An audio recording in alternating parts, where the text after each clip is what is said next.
बिस्मिल्लाहिर्रहमानिर्रहीम। आज के प्रोग्राम के साथ मैं हूं नुस्ला मलिक।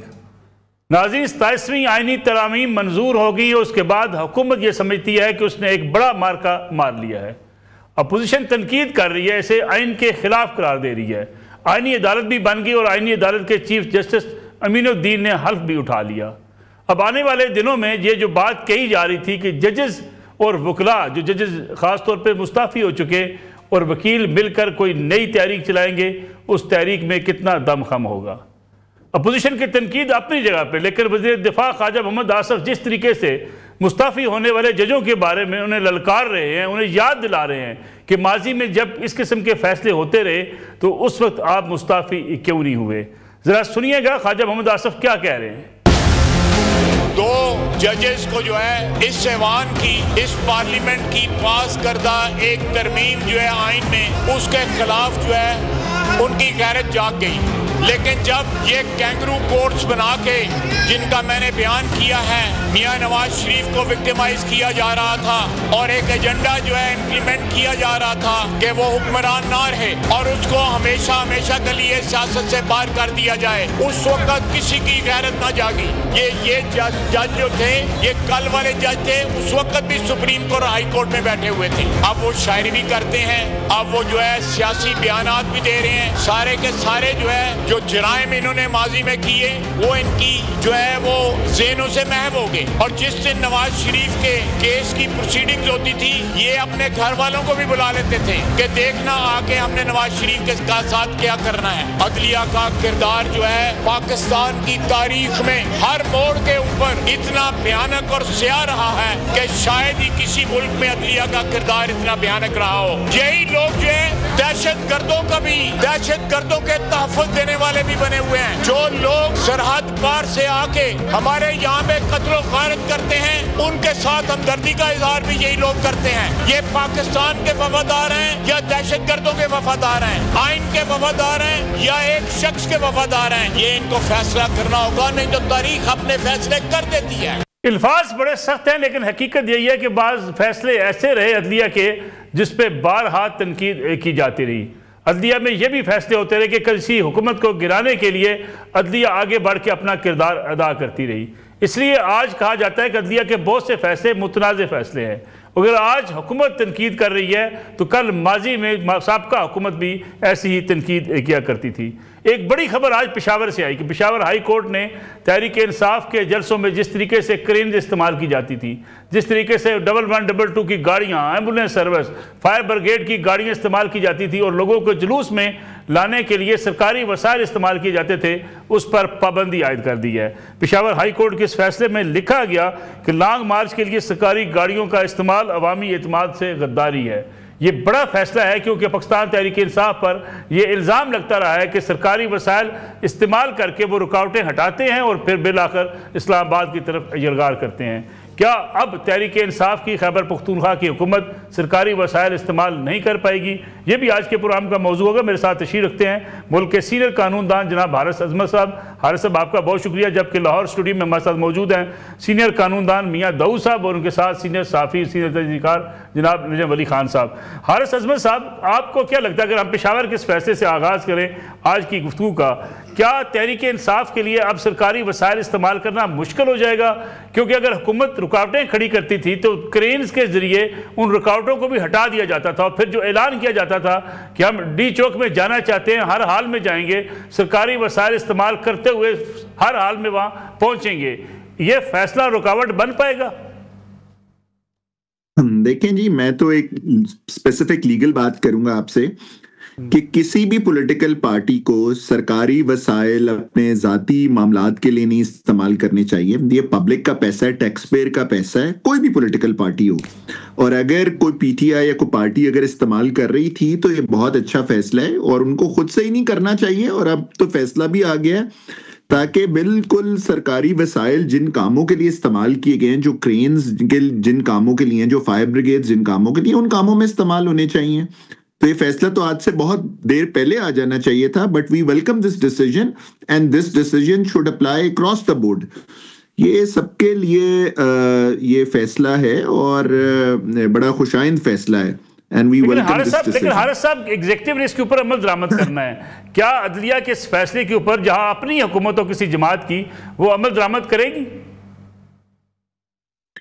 लेकिन जी, आइन बड़ा वाज़ेह है। आइन का आर्टिकल 201 है जो कहता है हाई कोर्ट का डिसीजन तमाम निचली अदालतों में और तमाम एग्जीक्यूटिव अथॉरिटीज के ऊपर बाइंडिंग है।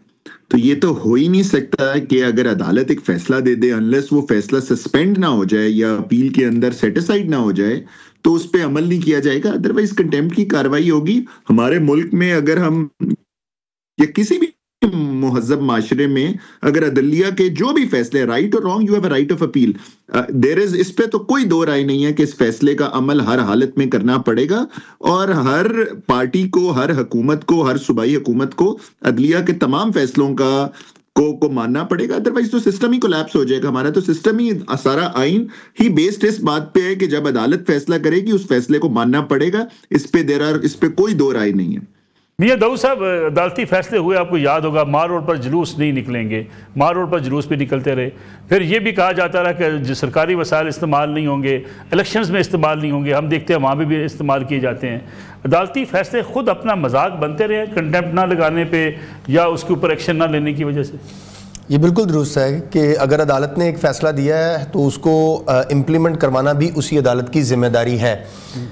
लेकिन अनफॉर्चुनेट है कि पाकिस्तान के अंदर हमारी अदलिया हमेशा से ही इतनी कंप्रोमाइज़ रही है कि फ़ैसला देने के बाद जब उसके ऊपर अमल दरामद करने की बारी आती है तो फिर जज साहबान जो हैं वो रेस्ट्रेंट का मुजाहरा करने की आड़ में छुप जाते हैं, तहम्मुल दिखाने की स्लोगन के पीछे छुप जाते हैं। अगर फैसलों के ऊपर जज साहबान ने, अदलिया ने अपने फैसलों के ऊपर अमल दरामद नहीं करवाना तो फिर अदलिया को फैसले नहीं देने चाहिए, और अगर फैसला दिया है तो फिर उसके ऊपर अमल दरामद करना चाहिए, चाहे सामने कोई भी शख्सियत है, कोई भी सियासी जमात है, कोई भी अदारा है। ये अगर ये नहीं करेंगे तो फिर आपने दुरुस्त फरमाया कि अदलिया का मजाक जो है वो बनता रहेगा।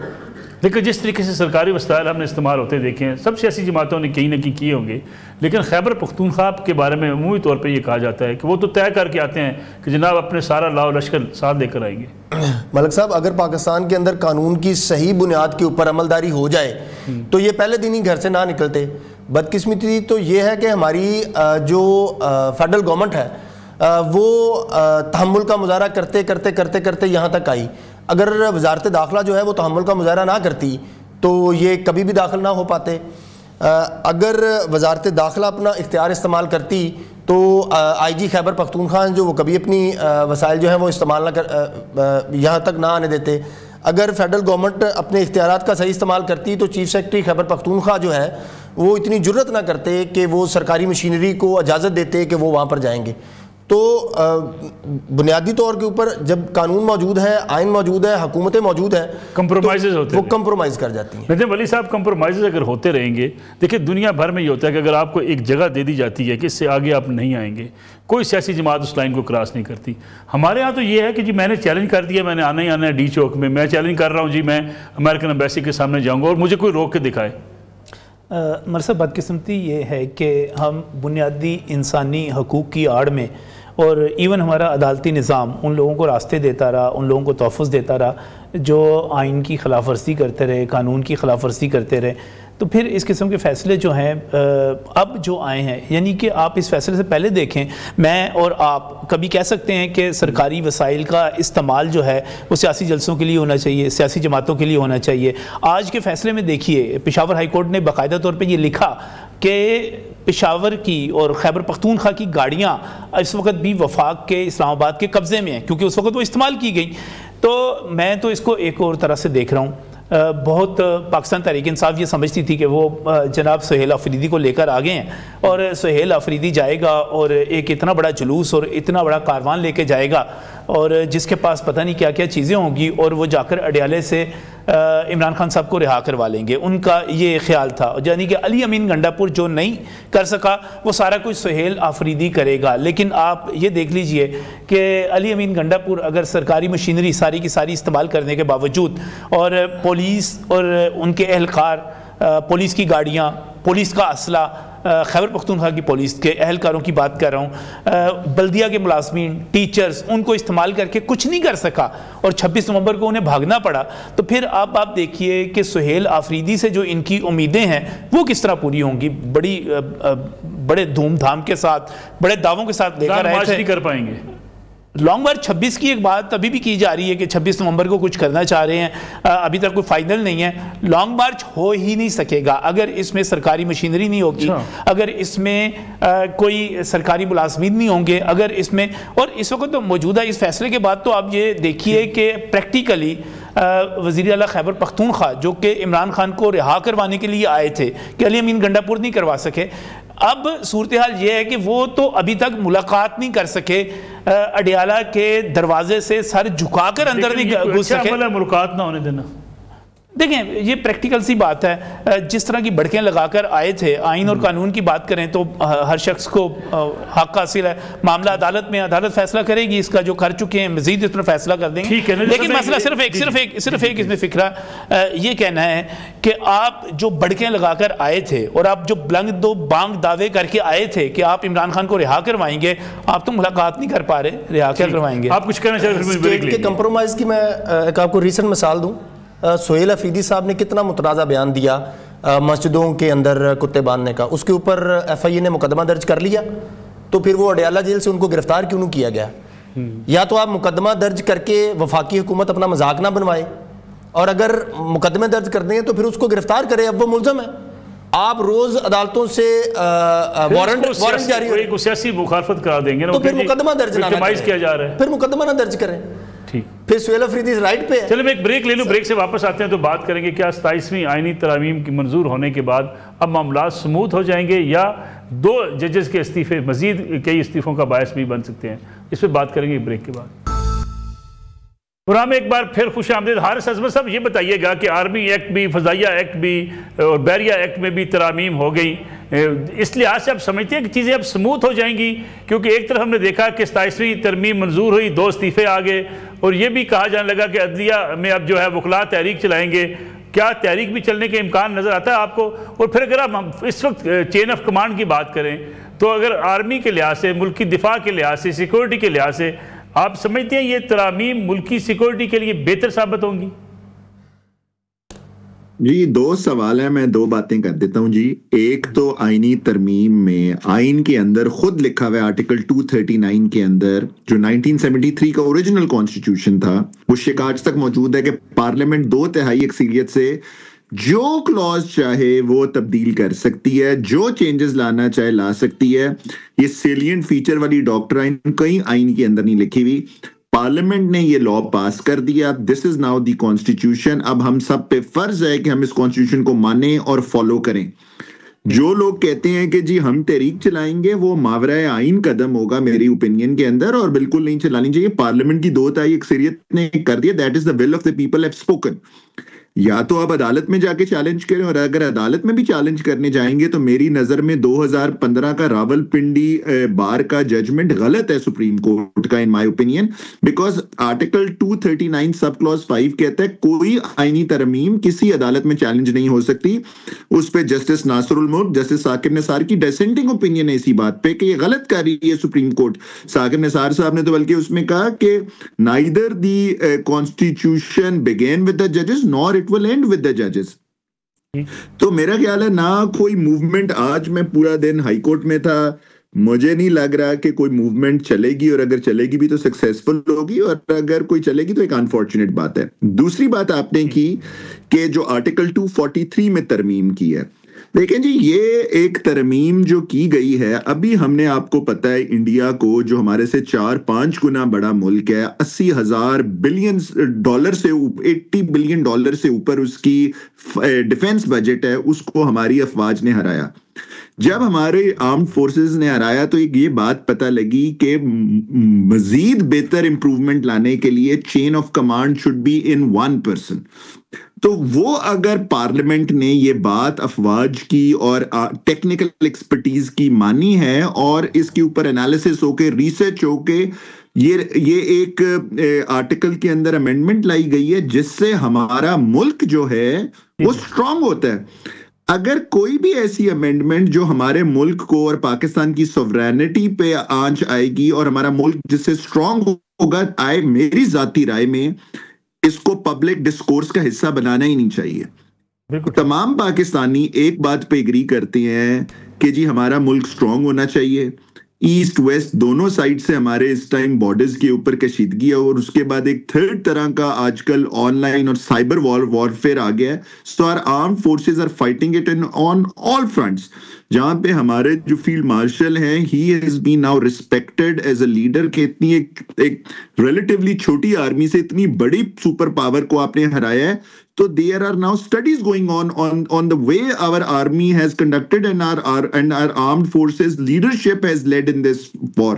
तो इसके ऊपर मेरा ख्याल है कोई तनकीद नहीं करनी चाहिए। Nothing has changed, things are all the same। सिर्फ एक आ गया कि एक यूनिफाइड कमांड होगी किसी भी इदारे के अंदर, तमाम आर्म्ड फोर्सेस, नेवी और एयरफोर्स के अंदर अगर यूनिफाइड कमांड होगी तो उसके अंदर तो कोई इस पे भाव नहीं है। So I don't think so we should criticise. I think this is a great amendment, और इससे एक और काम होगा, सिविल मिलिट्री जो रिलेशनशिप है वो इंप्रूव होगा। At this moment civil military relation, our armed forces and our government is on the same page. जब ये होगा तो इससे सिर्फ नुकसान हमारे दुश्मन का होगा। वो चाहते हैं कि कशीदगी आए मिलिट्री लीडरशिप में और सिविलियन लीडरशिप में। Once they are on the same page, दोनों का मोटिव एक ही है, पाकिस्तान तरक्की करे, पाकिस्तान स्ट्रांग रहे, पाकिस्तान की सॉवरेनिटी पे कोई आंच ना आनी चाहिए। तो अगर ये बियॉन्ड डाउट, बियॉन्ड डिबेट अगर एक चीज आ गई है तो I think we must encourage it, and it's a great development within our constitutional system. Mian Dawood sahab, इसको पोलिटिसाइज करने की ज़रूरत क्यों महसूस की गई, क्यों किया गया? 243 अगर आपकी सिक्योरिटी का मामला है, आपके डिफेंस का मामला है, इसको क्यों इस मामला में जो हर सब बात करें कि जानबूझ के इसको घसीटा गया? सर, अगर जमाइमा गोल्डस्मिथ की तरफ से मुझे फंडिंग आएगी तो मैं भी बिला जवाब पाक फौज के ऊपर तनकीद करूँगा। मैं हारिस अजमत साहब की इस बात के साथ 100% मुत्तफिक हूँ कि ये जो तरामीम हुई हैं to the extent of army, funding बड़ा इल्ज़ाम है। नहीं, कोई इल्ज़ाम नहीं है, ये सबको पता है सर, ये सबको पता है कि पाकिस्तान की फ़ौज के खिलाफ जो तनकीद चल रही है, मुहिम चल रही है, सोशल मीडिया अकाउंट्स चल रहे हैं, वो गोल्डस्मिथ पैलेस में जाके वहाँ से सारे उसके ताने बाने मिलते हैं, वहीं से ये सारी मूवमेंट चलाती है, और कोई और इसकी कोई वजह कोई नहीं। और इमरान खान के कोई चाहने वाले बैठे हैं कि जो अपने जेब से पैसे निकालेंगे और निकाल के इमरान खान के हक के ऊपर जो है वो उसके लिए फंडिंग करेंगे। उनका एक्स भी वहाँ से चल रहा है, सब कुछ ही वहाँ से चल रहा है सर, इसके अलावा तो कोई दूसरी राय नहीं है। आदिल राजा की तो तस्वीरें मेरा ख्याल है जमाए में, आदिल राजा साहब को जो वहाँ पे क्या उसे कहते हैं सजा हुई थी, फाइन जो हुआ है बरतान, उसकी पेमेंट किसने की है? आप कभी इन्वेस्टिगेट करके पब्लिक के सामने रखें, आपको पता चल जाएगा कहाँ से फंडिंग हो रही थी। मैं हारिस अजमत साहब की इस बात के साथ 100% हूँ, और पूरे पाकिस्तान के मीडिया से, जर्नलिस्टों से, हर एक से अपील करता हूँ कि आर्मी की हद तक जो तरमीम हुई हैं उसके पॉजिटिव नेगेटिव बात करनी ही नहीं चाहिए। जो आप पाकिस्तान की आर्मी को बेहतर लगा, उन्होंने अपने इंस्टीट्यूशन में डेलिब्रेशंस करके अपनी तरमीम कर ली, अपनी चेन ऑफ कमांड जो है वो सिक्योर कर ली। आज पाकिस्तान के अवाम और सिविलियन गवर्नमेंट जो है वो बरी जिम्मा है। पाकिस्तान के अवाम को सिर्फ एक चीज़ चाहिए कि पाकिस्तान की सलामती है उसको सिक्योर किया जाए, पाकिस्तान के अवाम का तहफ़्फ़ुज़ किया जाए। पाकिस्तान की फ़ौज को इससे ज़्यादा भी कोई अमेंडमेंट्स चाहिए, इससे ज़्यादा भी कोई फंडिंग चाहिए, तो वो पाक भारत जंग के बाद जीतने के बाद ना जी हम इस बात को कहते हैं कि आप बताएं कि आपको पाकिस्तान की फ़ौज को क्या सपोर्ट चाहिए, पाकिस्तान के अवाम वो देने के लिए तैयार है। जो लेजिस्लेशन आप करना चाहते हैं आप करें, लेकिन पाकिस्तान का सर जो है ना वो हमेशा फ़ख्र से बुलंद होना चाहिए। ये हमारा पाकिस्तान आर्मी से हर बंदे का मुतालबा है। इसलिए इसको क्रिटिसाइज़ करना आज से नहीं, जिस दिन से आसम मुनीर साहब की नामजदगी हुई थी ना सर, उस दिन से ये शख्स जो है ये गोल्डस्मिथ पैलेस के निशाने पे है। आप गोल्डस्मिथ पैलेस की एक्टिविटीज़ उठाकर देख लें, वहाँ से एक कैंपेन चलती थी और वो इसराइली हामी जितने सफारतकार थे वो करारदादे जमा करवाते थे, फिर वो रुक जाते थे, फिर अगली स्टेज आ जाती थी। फिर गोल्डस्मिथ पैलेस की फंडिंग की वजह से पूरे अमेरिका के अंदर, बरतानिया के अंदर गाड़ियों के ऊपर लगा के पाक फौज की तस्वीर और आसम मुनीर साहब की तस्वीर लगा के चलाई जाती थी। फिर वो प्रोजेक्ट हुआ, फिर उसके बाद रुक गया। ये सारी आज भी चीज़ें हुई हैं। अदरवाइज़ आप बताएं कि आप आर्मी चीफ के ऊपर कोई मेरिट के ऊपर एतराज़ करें कि यार आर्मी चीफ ने ये काम गलत किया, ये उसके काम की वजह से पाकिस्तान का नुकसान हुआ, ये उसके फैसले की वजह से मईशत का नुकसान हुआ। यहाँ पे सबसे ज़्यादा तकलीफ किनको है? जो मंशियात के सौदागर हैं, कबायली इलाका जात के अंदर स्मगलिंग नहीं हो रही, पहले दिन से आके बाबे और हाफिज साहब ने डंडा दिता है कि नहीं होनी तो नहीं हो रही होते। ये सबसे ज़्यादा तकलीफ है। और जितना पैसा मंशियात के स्मगलरों के पास है उतना किसी के पास नहीं है। वो कहते हैं डॉलर स्मगल नहीं उन्होंने होने दिया तो नहीं हो रहा, ये सबसे ज़्यादा तकलीफ है। और उसके साथ अब एतराज़ करें, मेरिट पे एतराज़ करें, पॉलिसीज़ के ऊपर एतराज़ करें, आपको एक भी नहीं मिलेगा। सिर्फ क्या कि हमें ये पसंद नहीं है, बस, इसके अलावा और कोई एतराज़ नहीं। नजम साहब, अपना ये ख्वाजा आसिफ साहब को इतना गुस्सा क्यों था? नहीं, मेरा ख्याल है ख्वाजा साहब ने काफ़ी सारे जो हैं, आप उनका गुस्सा एक तरफ रहने दें, उन्होंने जो हक़ाइक़ बयान किए हैं उससे आप इनकार कर सकते हैं। आज हमारे जो दोस्त इनकलाबी बने हुए हैं और बागी बने हुए हैं, और फैज़ की शायरी से लेकर और इस्तीफ़ों तक ये सारा कुछ जो कर रहे हैं, मुझे बताएं ना, मुझे बताएं ना ज़रा कि ये शौकत सदीकी साहब के ऊपर पाँव रख के, कंधों पे और उनके सर पे पाँव रख के कौन आया था? अगर आप इतने इनकलाबी थे तो आपको नहीं आना चाहिए था ना। हमारे एक और चीफ जस्टिस हैं, वो जब नवाज शरीफ दौर में अप्रैल 99 में लाहौर हाई कोर्ट के जज बने, तो फिर 2000 में उन्होंने परवेज़ मुशर्रफ का हलफ उठाया। जब उन्होंने हलफ उठा लिया PCO के तहत, तो उसके बाद उन्होंने कई साल तक जजी की तनख्वाहें ली। उस वक़्त तो वो बेचैन नहीं हुए, उस वक़्त तो उनको मसला नहीं हुआ। आज जब मलिक साहब, ये पार्लियामेंट की बालादस्ती की बात है, इस वक्त सब ने फैसला करना है कि आपने उस जुडिशरी के साथ खड़े होना है जो वज़ीर आज़म खाती रही, जो वज़ीर आज़म खोर रही, वो जस्टिस मनीर से लेकर साकिब निसार तक, वो आप भुट्टो साहब की फांसी से लेकर, और वो पीछे आप चले जाएं बोगरा साहब पे, नाज़मुद्दीन साहब पे, आप आ जाएं आगे नवाज शरीफ, बेनज़ीर और यूसुफ़ गिलानी पे। मतलब अब फैसला करना है कि आपने उस जुडिशरी को रखना है या आपने पार्लियामेंट की बालादस्ती के साथ खड़े होना है। ये तमाम सियासी जमातों के लिए, ये तमाम सियासी कारकुनों के लिए सवाल है कि आपने किसके साथ खड़े होना है। आज पार्लियामेंट जो कर रही है वो एक अमल का रद्द अमल है ना। आपने जिस तरह वज़ीर आज़म को कत्ल किया, जिस तरह उनको जलावतन किया, जिस तरह उनको नाअहल किया, जिस तरह उनको उम्र भर की कैद दी, जिस तरह आपने उनके साथ ये सारे सलूक करते रहे, उनको सेस्लिन माफिया और गॉडफादर कहते रहे, आपको कोई कह सकता था? इन सियासतदानों को अदालत में बुलाकर बैठाते थे कि ये देखें हम क्या सलूक करते हैं। इन लोगों ने देखें कितना बड़ा जुल्म था। तो हमारे सियासतदानों ने, हम सियासतदानों को बुरा कहने के आदी हो चुके हैं मलिक साहब, हमारे सियासतदानों ने अपनी जानों की कुर्बानियाँ भी दी, अपने माल की भी दी, अपने ख़ानदानों की भी दी। क्या किसी जज ने आज तक कोई कुर्बानी दी है? और अगर मैं बड़े इज़्ज़त, बड़े एहतराम के साथ एक बात कहूँगा कि मेरे जो मोअज़्ज़ज़ जज ये कह रहे हैं ना कि हम जिस आइन के तहत हलफ लेकर आए थे वो आइन नहीं रहा, तो भाई अगर वो आइन नहीं है तो तुम कह दो कि मैं 9,87,000 रुपए की जो पेंशन है मैं आज के बाद नहीं लूंगा। मैं अर्दली 22 लाख चीफ जस्टिस की है गलबन। ना हर जज की जो तनख्वाह है वो उसको रिटायरमेंट के ऊपर फुल पेंशन मिलती है। हाई कोर्ट के जज की सिर्फ 22 लाख है। अच्छा, मैंने जो पढ़ा कि 70%, 85% तक जा सकता है। अच्छा, आप उस आइन के तहत हजूर तनख्वाह ना लें, पेंशन ना लें, सीधा आइन के तहत ही मुराद आपकी बनी है। उसी आइन के तहत बन रही है ना। आप उसके तहत अर्दली ना लें, आप उसके तहत ड्राइवर ना लें, आप उसके तहत 3,000 जो फोन कॉल्स हैं वो ना लें, आप उसके तहत 2,000 यूनिट जो आपको मिलने हैं वो ना लें, आप उसके तहत 300 लीटर पेट्रोल ना लें, आप उसके तहत 3 शिफ्टों में पुलिस की गार्ड ना लें। कहते नहीं लेता, मैं इस आइन को उस पर कहो कि मैं नहीं मानता, मैं नहीं मानता। और बात ऐड करें, अभी रिसेंटली गवर्नमेंट ने इन सब जज साहबान का जुडिशियल अलाउंस और तनख्वाहें बढ़ाई 10 लाख रुपया। किसी का एक ब्रेक ले लूं, एक ब्रेक से बस ये कह दें हम नहीं मानते। मैं आता हूं एक ब्रेक से वापस। एक बार फिर खुशामदीद। हारिस साहब जरा क्विकली एक दो चीज़ों का बता दीजिएगा हमारे नाज़रीन के लिए कि अपोजिशन ये कहती है कि जब 26वीं आइनी तरमीम उसके खिलाफ कोर्ट में केस मौजूद है, पेंडिंग मामला है, तो फिर 27वीं मंजूर नहीं की जानी चाहिए थी। और दूसरा फरमाइएगा कि क्या 28वीं आइनी तरमीम की भी कोई बाज़ सुनाई देती है? देखें सर, ये तो आइन में कहीं लिखा नहीं हुआ कि अगर एक आइनी तरमीम का केस पेंडिंग है तो दूसरे तरमीम हो ही नहीं सकती। ना 26वीं आइनी तरमीम के खिलाफ कोई रिस्ट्रेनिंग ऑर्डर था अदालत से, ना इनको ना मिल सकता है। आइन तो बड़ा क्लियर है, जिस तरह मैंने आपसे पहले अर्ज किया कि आर्टिकल 239(5) के अंदर क्लियरली लिखा हुआ है कि आइनी तरमीम तो अदालत में चैलेंज ही नहीं हो सकती।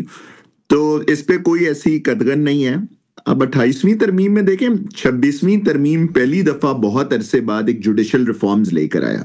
उसने जजेस अपॉइंटमेंट करने का तरीकेकार तब्दील किया। उससे पहले लोगों को पता ही नहीं था कि जज कैसे आते हैं, क्यों आते हैं। सिस्टम ने उसको इम्प्रूव किया। 27वीं ने उसको भी इम्प्रूव किया। 27वीं was more focused on High Court and the Supreme Court. मैं ये चाहूंगा कि अगर मेरे से कोई मशवरा ले तो 28वीं तरमीम आनी चाहिए जिसमें फोकस होना चाहिए लोअर जुडिशरी, डिस्ट्रिक्ट कोर्ट्स। उनके हालात बहुत खराब हैं, वहां पर भी 20 लाख मुकदमे पेंडिंग हैं। तो उधर के भी सिस्टम को इंप्रूव करने के लिए, अच्छे जजेस लाने के लिए, इंफ्रास्ट्रक्चर इंप्रूव करने के लिए हमें आईनी तरमीम लानी चाहिए और लॉ रिफॉर्म्स लेकर आने चाहिए। तो ये तो कोई पाकिस्तानी इसके ऊपर डिसएग्री नहीं कर सकता। मैं सिर्फ एक बात कहूंगा, जो लोग 27वीं या 26वीं तरमीम पे तनकीद करते हैं, एक बात पे सारे पाकिस्तानी एग्री करते हैं कि हमारा लीगल सिस्टम ने आम आदमी को इंसाफ देने में फेल हो चुका है। जो आपके सिस्टम में अल्लाह देता है, बशीरा बीबी है, उसको तो कोई इंसाफ नहीं मिल रहा। उसका मुकदमा तो वहीं फंसा हुआ है, जनरेशंस लग जाती हैं, नस्लें तबाह हो जाती हैं, लेकिन केस नहीं हल होता। अगर एक सिस्टम ला रहे हैं जो इसमें चेंज ला रहा है, 56,000 मुकदमे सुप्रीम कोर्ट में पेंडिंग है, उसमें आम बड़ा केस कोई चल जाता है कॉन्स्टिट्यूशनल इशू का, तो कोई बेल लेने आया हुआ है, उसका तो केस लेफ्ट ओवर हो जाता है, उसको आने का भी खर्चा पड़ता है, उसके वकील का भी खर्चा पड़ता है, लेकिन उसको तो कोई कॉम्पनसेशन नहीं है। अगर आईनी मुकदमात अलहदा हो जाएंगे तो सिस्टम में इंप्रूवमेंट आएगी। तो आई थिंक इसको अभी हमें एक सिस्टम आया ही नहीं है, अभी एक मुकदमा भी आईनी बेंच ने नहीं सुना। तो सब लोग कह रहे हैं कि जजेस इंडिपेंडेंट नहीं है, ये तो फैसले ही ठीक नहीं होंगे, ये तो एग्जीक्यूटिव का ओवर रीच हो गया। अभी उनको आप चांस तो दें। पहले वाला जो सिस्टम था वो उसने कौन सा वो डिलीवर कर दिया। तो एक दफा हम let's give the system a chance and hopefully अगर हम ऑप्टिमिस्टिक होकर सोचेंगे the glass is half full, इंशाल्लाह ये सिस्टम डिलीवर भी करेगा और इस सिस्टम में बेहतरी भी आएगी। बिल्कुल ठीक है। मियां दाऊद साहब, सिर्फ 2 इस्तीफे या मजीद भी आ सकते हैं? नए इस्तीफे ज़्यादा मुतवक्के हैं। आज अशफाक अहमद साहब हमारे कोर्ट रिपोर्टर हैं, बड़े सीनियर कोर्ट रिपोर्टर हैं, उन्होंने तो आज दुनिया अखबार में तस्वीरें लगा के ना लाहौर हाई कोर्ट से 10 जज साहबान के तबादले जो है और आप भी लगा सकते हैं, मैं कंटेम्प्ट में बुला रहे हैं। नहीं, उन्होंने वो बाकायदा नाम लेके जिम्मेदारी के बड़े जिम्मेदार रिपोर्टर हैं, अंदर की बहुत ज़्यादा ग्रिप रखते हैं जुडिशल इशूज़ के ऊपर। तो उन्होंने 10 जज साहबान के तबादलों की खबर जो है वो नशर कर दी। और आज सारा दिन अदालत के अंदर पता क्या सूरत हाल थी, जो जज साहबान आज से 6 महीने पहले मलक साहब बड़े इनकलाबी बने हुए थे ना, वो जज साहबान आज ताल्लुक ढूंढते, सिफारिशें ढूंढते नजर आए हैं कि यार मेरा तबादला ना करवाओ, मैनू चीफ जस्टिस साहब की लिस्ट जो विचों ना कढ़वाने की कोशिश करो। उस रिएक्शन में 3 जज साहबान के आज के 3-4 जज साहबान के इस्तीफे एक्सपेक्टेड थे। एक का तो एक्सपेक्टेड था कि वो आज देंगे। उससे कोई क्राइसिस पैदा होगा? नहीं, क्राइसिस कोई नहीं पैदा होगा। यहाँ पे अगर ये जज साहबान रिजाइन दे के ये समझते हैं कि ये क्राइसिस पैदा कर लेंगे, क्राइसिस नहीं पैदा होने वाला। उसकी रीजन ये है कि पब्लिक इन जज साहबान के साथ नहीं है, वकला इन जज साहबान के साथ नहीं है, बिल्कुल भी नहीं है, कत्तन नहीं है, किसी सूरत में नहीं है, क्योंकि ये जज साहबान कभी पब्लिक और वकला के साथ नहीं रहे, कभी नहीं रहे। तो इसलिए अवाम और उन्होंने इफ्तिखार चोइस वाला सारा ड्रामा देखा है। ठीक है। लेकिन सब पब्लिक साथ नहीं है, आपको लगता है? जो अब तक जो प्रैक्टिकली हुआ है उसमें तो यही लगता है कि पब्लिक निकलने के लिए तैयार नहीं है। सोशल मीडिया, ट्विटर पे आप देख लें, आप सोशल मीडिया पे चले जाएं, बनाया गया जी, आप मुझे बताइएगा कल अभी एक कॉल दी गई थी कि जो बल्कि आज कल कॉल दी थी कि आज जुम्मे के बाद कोई बड़े मुजाहरे होंगे और एहतजाजी तहरीक चलेगी। मतलब सब आप भी रहे हैं, कहाँ पर मुजाहरे हुए देखे आपने कहीं? कल वैसे लाहौर हाई कोर्ट के जज साहबान का एक गैर रस्मी सा इजलास है जिनके तबादले मुतवक्के हैं, तो देखते हैं कि कल या परसों तक कोई सूरत हाल जो है वो वकला तंजीमें उस तरह मैदान में आई नहीं। वैसे नहीं सर, आ ही नहीं सकती, आएंगी भी नहीं। और वैसे भी देखिए खैबर पख्तूनख्वा में अभी रिजल्ट ज़्यादा मियां दाऊद बेहतर बता सकता है। अभी जो रिजल्ट आए हैं, आप मुझे ये बताइए, खैबर पख्तूनख्वा में ANP जो है वो 28 में से 15 से ज़्यादा सीटें ले गई है और वहाँ पर खुद उनके होम ग्राउंड में यह हाल हो गया है। पंजाब के हवाले से दावे करते हैं और मुझे पता है कि यहाँ पर अवैस जिसने सबसे ज़्यादा वोट ली हैं वो ठीक है तरीका है, लेकिन आपको पता है वो ILF की टिकट में नहीं था। लेकिन वो इसके डायनामिक्स और क्योंकि लाहौर से लॉर्ड डिवीजन के डायनामिक्स चूंकि बिल्कुल खत्म हो गया। हारिस साहब, मैं चाहूँगा 30 सेकंड में अगर आप इस चीज़ का रिप्लाई कर दें। एक तासर ये बनाया जा रहा है कि जनाब जिस तरीके से MP MLA तबादले करवा लेते हैं पुलिस अफसरान के, इस तरीके से अब जजेस के तबादले भी हो जाएंगे।